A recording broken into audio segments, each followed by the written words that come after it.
आज आपण बनवणार आहोत मेथीची भाजी।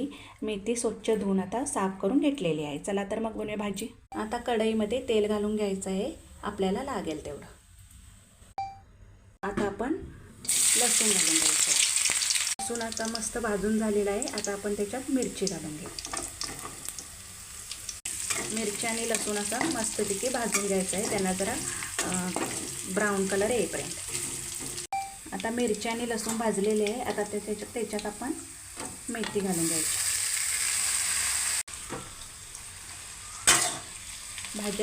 भाज्या अशी परतून घ्यायची।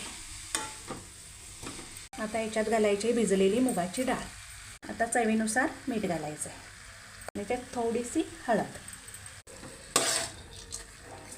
आता आपण वाफवायला द्यायची। मस्तपैकी आता भाजी शिजलेली आहे।